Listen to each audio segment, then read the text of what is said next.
الحمد لله وكفى وسلام على عباده الذين اصطفى أما بعد فأعوذ بالله من الشيطان الرجيم بسم الله الرحمن الرحيم يا أيها الذين آمنوا كتب عليكم الصيام كما كتب على الذين من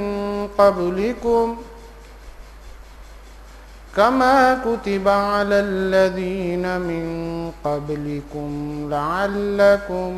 تتقون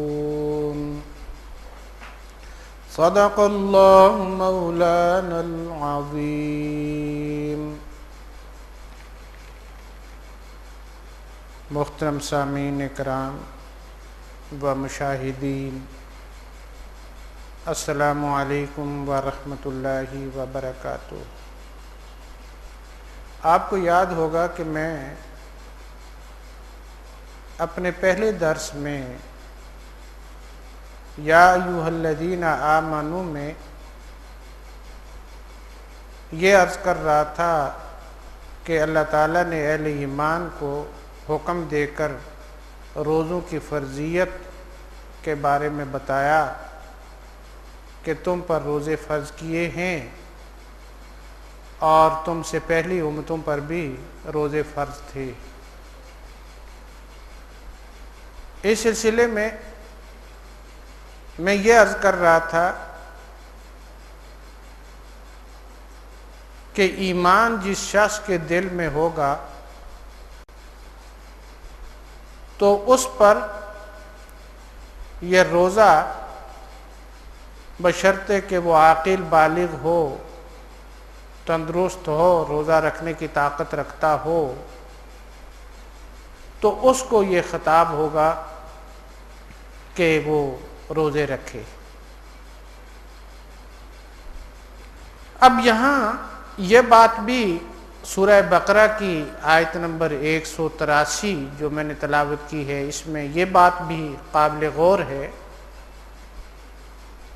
کہ اللہ تعالیٰ نے جب روزوں کی فرضیت کا حکم دیا تو ساتھ ساتھ یہ فرمایا کہ کما کتب علی الذین من قبلکم، کہ تم پر روزے اس طرح سے فرض کیے گئے ہیں کہ جیسا پہلی امتوں پر بھی فرض تھے. اس تشبیہ کی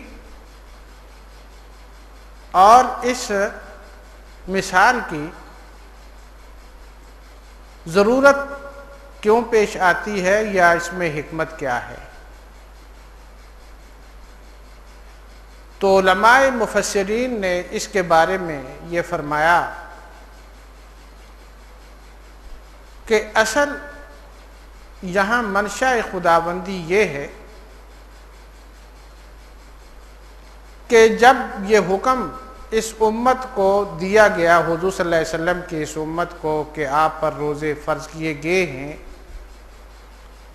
تو ہو سکتا ہے کہ کسی کے ذہن میں یہ بات آئے کہ شاید اسی امت پر یہ مشقت ڈال دی گئی ہے اور اسی سے یہ مجاہدہ لیا جا رہا ہے کہ یہ بھوک بھی برداشت کریں اور پیاس بھی برداشت کریں. تو ظاہر ہے کہ ایک صبر آزما کام ہے اور شاید یہ اسی امت کے ساتھ خاص. اللہ تعالیٰ نے اس مشقت کو آسان کرنے کے لیے یہ فرمایا کہ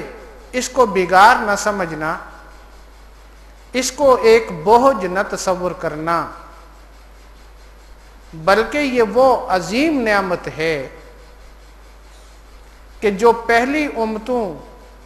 کو بھی دی گئی تھی اور ان پر بھی یہ روزہ فرض کیا اور وہ بھی روزے رکھتے رہے. تو اس میں ایک عمومی تاثر یہ دیا جاتا ہے اور اس سے یہ تاثر ملتا ہے کہ جب سبھی ایک کام میں مبتلا ہوں، ایک کام میں مصروف ہوں، مشغول ہوں، تو وہ برداشت کرنا آسان ہوتا ہے. یہی وجہ ہے کہ آپ دیکھیں کہ جب رمضان شروع ہوتا ہے اور رمضان میں امت مسلمہ کی اکثریت جو ہے وہ روزے رکھتی ہے تو ایک دوسرے کو دیکھ کر روزہ رکھنا آسان ہو جاتا ہے۔ جب سبھی روزے سے ہوں گے تو اس روزے میں مشقت معلوم اور محسوس نہیں ہوتی۔ اگر کوئی آدمی اکیلے روزہ رکھ رہا ہو اور وہ دوسروں کو دیکھتا ہے، دائیں بائیں دیکھتا ہے کہ لوگ کھا پی رہے ہیں، تو اس کو احساس ہوتا ہے،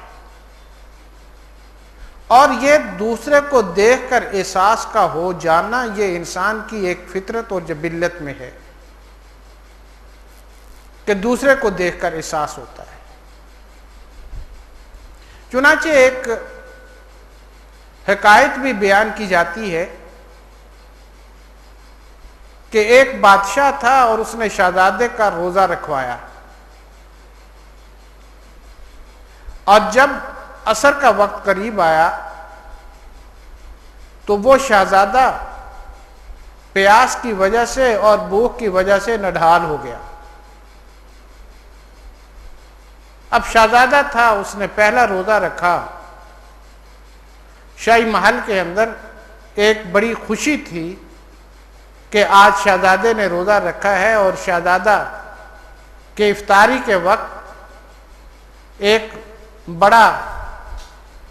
وسیع انتظام کیا گیا۔ ظاہر ہے کہ بادشاہ کا دسترخوان تھا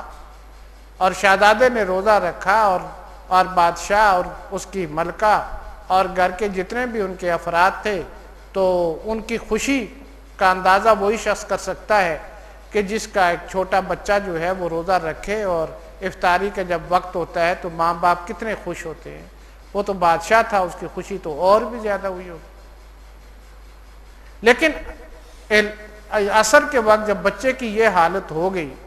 اور ادھر اعلان ہو چکا تھا پورے شہر میں کہ آج شہزادے نے روزہ رکھا ہے اور افطاری بادشاہ کے ہاں ہوگی، اب لوگ